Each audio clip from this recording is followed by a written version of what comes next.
नमस्कार, आदाब। मैं तबस्सुम मश्क होम टुडे के न्यूज बुलेटिन में आप सबका स्वागत करती हूं। आइए नजर डालते हैं आज की कुछ ताजा खबरों की ओर।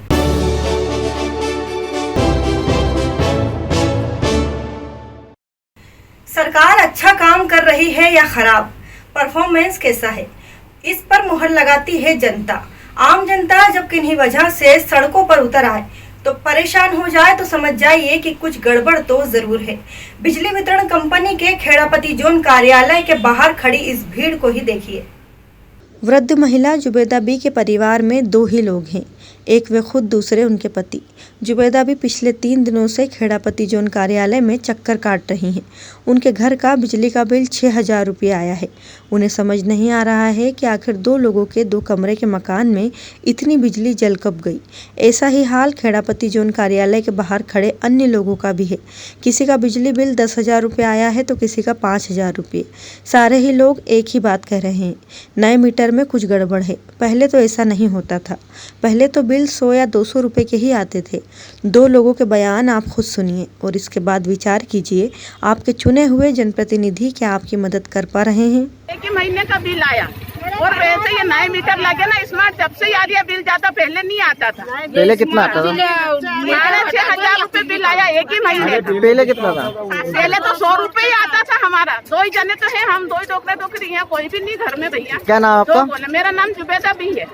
तो चक्कर लगा रहे, धीरे धीरे महीना भर होना आ गया है और बत्ती के बिल कम नहीं कर रहा है। स्मार्ट मीटर हमारे से पुचकार के लगवा दिए इन लोगों ने, पुचकार के पटा पुटू के कि आपका स्मार्ट मीटर है, ये है वो है। अब वो क्या मालूम क्या इन लोगों ने कर रखा उसमें। एक तो अगर आप समय पे बिल नहीं भरे तो लाइट कट जाए तो बिल तो भरना ही पड़ेगा। बोले आपको भरना ही पड़ेगा, तो कहाँ से भरे, एकदम कहाँ से व्यवस्था करे, क्या करे। कितना क्या बिल आ रहा है आप लोगों का? 15,000, 10,000, 25,000, 6,500। इससे कम तो बिल ही नहीं रहती, तो पगार ही नहीं। पहले कितना आता था? पहले करीबन 200, 300, 500, 600, ज्यादा 800 रुपए, 1000 तक आ जाता था, ज्यादा से ज्यादा। अब यहाँ आ रहे तो क्या बोल रहे हैं? यहाँ आ रहे तो बस बोले कर रहे करते कुछ भी नहीं, बस लिखते थे, कुछ भी नहीं है बस।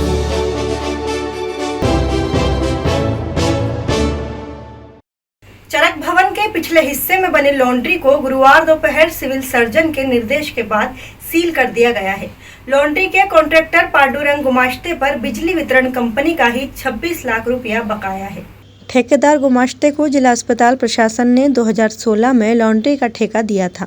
यहां अस्पताल की चादरें, एप्रिन आदि धोई जाती हैं। 2021 की शुरुआत में यह ठेका पूरा भी हो चुका है। शर्तों के अनुसार नया टेंडर नहीं होने तक गुमाश्ते का टेंडर ही अब तक लगातार जारी रखा गया। पिछले साल ऑडिट की जाँच में लॉन्ड्री ठेकेदार के बिलों में काफ़ी गड़बड़ भी सामने आई थी।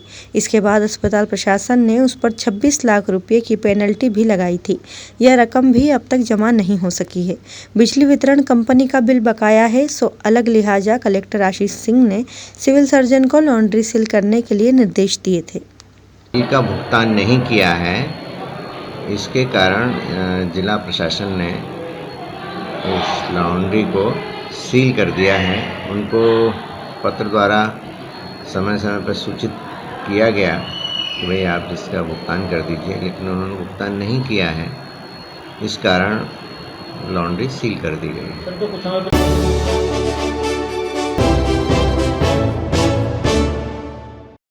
अब जरा चलते चलते क्षीर सागर कुंड के पास के कुछ फोटोग्राफ्स देख लीजिए। यहाँ गंदगी के कारण पिछले कुछ दिनों में हजारों की संख्या में मछलियाँ मर चुकी हैं, इतनी कि इन्हें ट्रैक्टर लगाकर फिकवाना पड़ा।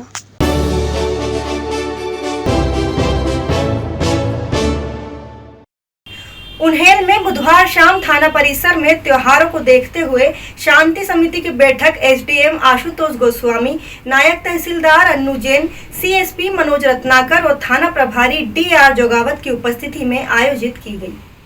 उन्हेल थाना परिसर में आयोजित हुई शांति समिति की बैठक में गणेश चतुर्थी, तेजादशमी, ढोल ग्यारस के अवसर पर किसी भी प्रकार का जुलूस नहीं निकालने का फैसला हुआ। इसके अलावा गणेश चतुर्थी पर सार्वजनिक स्थानों पर प्रतिमा स्थापना भी नहीं करने का निर्णय लिया गया। बैठक भी भारतीय जनता पार्टी के मंडल अध्यक्ष पीयूष गुप्ता, नंदराम धाकड़, राजकुमार जैन, मंगेश वर्मा, कैलाश विपट, जितेंद्र पांचाल, वीरेंद्र सिंह जाधव, मुकेश गुर्जर, वकीलुद्दीन कुरैशी, लालू शर्मा आदि लोग उपस्थित थे।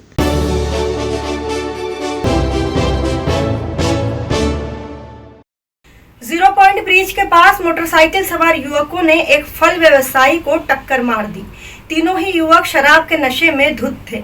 इनमें से 2 को मौके पर ही आसपास मौजूद लोगों ने दबोच भी लिया।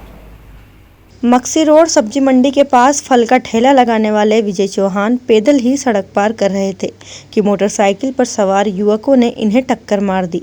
बदहवास हालत में विजय चौहान नीचे गिरे और बेसुध हो गए। आसपास मौजूद लोग दौड़े और उन्हें संभाला। 2 युवकों को पकड़ भी लिया। इनका एक साथी भाग निकला। तीनों ही युवक इंदौर के रहने वाले हैं। कौन है ये मक्सी रोड पे हुआ, 0 पॉइंट पे, 0 पॉइंट सब्जी मंडी पे। इंदौर के 3 युवक थे जिनने एक्सीडेंट करा है। इनने शराब भी पी रखी थी तीनों ने। यहाँ घूमने फिरने आए थे और गाड़ी अस्त व्यस्त चला रहे थे। बहुत फास्ट गाड़ी थी इनकी। जो घायल हुए क्या नाम है इनका? क्या इनका है विजय चौहान। कहाँ रहते हैं, क्या करते हैं? मक्सी रोड पे फ्रूट का व्यवसाय करते हैं।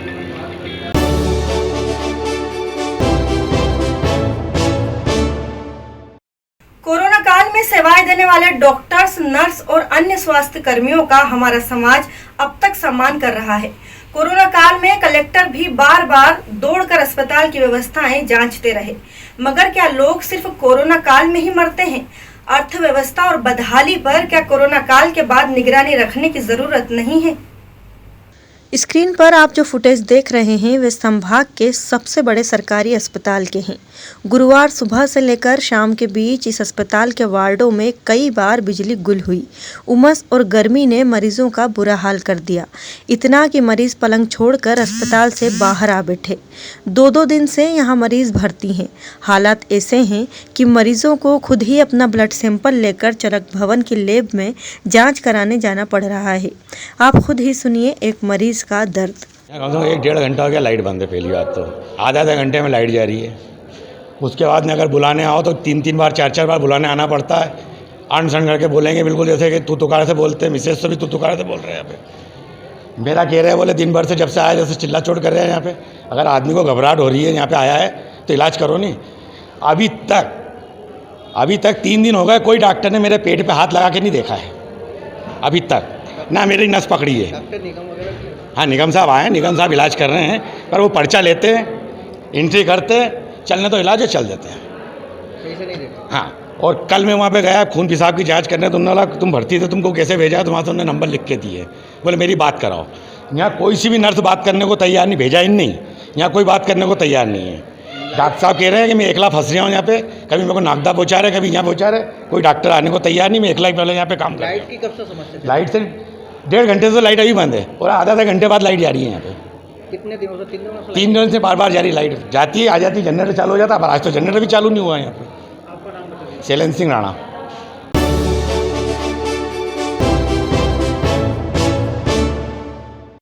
नगर निगम के ठेकेदार पिछले 15 दिनों से जनप्रतिनिधियों और नगर निगम आयुक्त के पास बकाया भुगतान पाने के लिए चक्कर काट रहे हैं। गुरुवार को सभी ठेकेदारों ने इस मामले में कलेक्टर आशीष सिंह से भी मुलाकात की। कोठी पैलेस पर पहुंचे नगर निगम के ठेकेदारों ने कलेक्टर आशीष सिंह को एक ज्ञापन सौंपा है। इस ज्ञापन के माध्यम से सभी ने 1.5 साल से बकाया चल रहे भुगतान को कराने की मांग रखी। कलेक्टर ने इन्हें आश्वस्त किया है कि वे शासन स्तर पर इस मामले में बात करेंगे।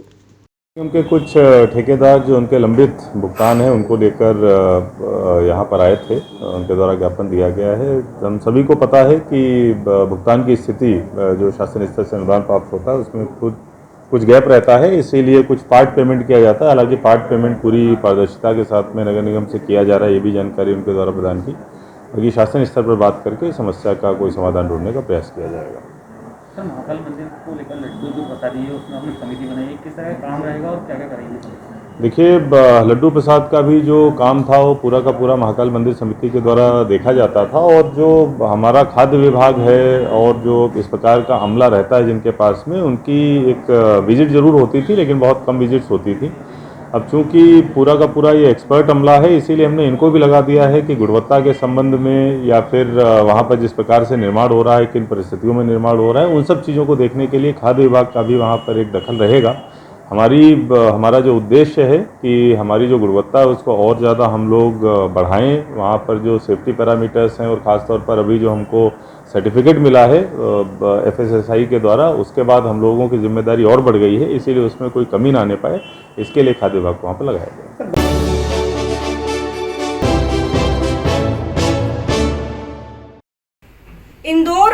आसपास के इलाकों में हुई जोरदार बारिश के बाद गुरुवार सुबह से शिप्रा नदी का जलस्तर बढ़ गया है। रामघाट पर बने मंदिरों तक पानी आ पहुंचा है। इंदौर पर बादल मेहरबान हुए तो उज्जैन में शिप्रा नदी का रूप निखर आया। पानी अपनी हदों से बाहर आकर रामघाट के मंदिरों तक आ पहुंचा। इस सीजन में यह तीसरा मौका है जब पानी घाट के ऊपर आ पहुंचा है। गुरुवार दोपहर तक जलस्तर छोटे पुल से 3 फीट ऊपर बना हुआ था। शिप्रा नदी में 3 बार जलस्तर बढ़ा और शहर से होकर इतना पानी आगे गुजर गया जितने में 3 बार गंभीर जैसे डैम भर जाएं। मगर गंभीर बांध है कि यह जलस्तर बढ़ने का नाम नहीं ले रहा। गंभीर की हालत अब भी गंभीर ही बनी हुई है।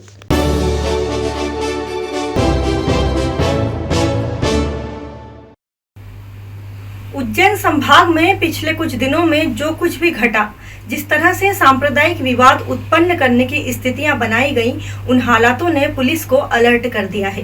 गुरुवार को आईजी योगेश देशमुख ने रेंज के सभी एसपी के साथ बैठक की। उन्हें निर्देशित किया कि किसी भी संवेदनशील घटनाक्रम के सामने आने के बाद कार्रवाई में जरा भी देर न करें। उज्जैन में मोहर्रम पर नारेबाजी हो, नीमच जिले में आदिवासी युवक को गाड़ी से बांधकर घसीटे जाने की घटना हो, या शाजापुर और देवास जिले में सामने आई सांप्रदायिक विवाद पैदा करने की कोशिशों वाली घटनाक्रम, पुलिस अब यह जान चुकी है कि पूरे संभाग में ऐसे असामाजिक तत्व सक्रिय हैं जो सौहार्द के दुश्मन बनकर काम कर रहे हैं। गुरुवार को आईजी ने संभाग के सभी जिलों के एसपी के साथ बैठक कर इस तरह के घटनाक्रमों पर सख्ती से निपटने के निर्देश दिए हैं। इस बैठक में महिला और संपत्ति संबंधी अपराधों की समीक्षा भी की गई।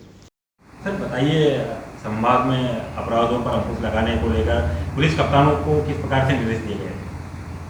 देखिए, अपराधों की समीक्षा एक निरंतर प्रक्रिया है और विगत दिनों में जो कानून व्यवस्था की स्थितियाँ उत्पन्न हुई हैं, जो जिस क्षेत्र में क्राइम में वृद्धि हुई है, उन सब की समीक्षा लगातार होती रहती है और सभी एसपीज़ को बड़े स्पष्ट निर्देश हैं, शासन के भी बड़े स्पष्ट निर्देश हैं कि महिला संबंधी अपराध किसी भी स्थिति में तत्काल पुलिस का रिएक्शन होना चाहिए और इसको कैसे अपराध कम हो, इसके लिए क्या क्या प्रोएक्टिव पुलिसिंग हो सकती है, सबके निर्देश सभी को दिए गए हैं।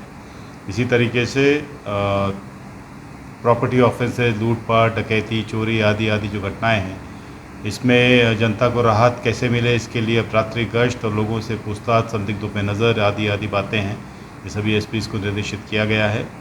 और कहीं पिछले कुछ महीनों में पूरे जोन में कुछ 3-4 बड़ी सेंसेशनल टाइप घटनाएं घटी हैं, उसमें सभी को यही निर्देश हैं सभी एसपीज़ को कि तत्काल रिएक्शन करें। अपना रिस्पांस टाइम बहुत अच्छा होना चाहिए। जो भी हमारी कार्रवाई है, कार्यप्रणाली है, अल्टीमेटली जनता के हित के लिए है और उनकी सुरक्षा, उनकी सुरक्षा की भावना आदि पन पे इस ओर सभी को ध्यान देना है और प्रोएक्टिव पुलिसिंग में करते रहना है।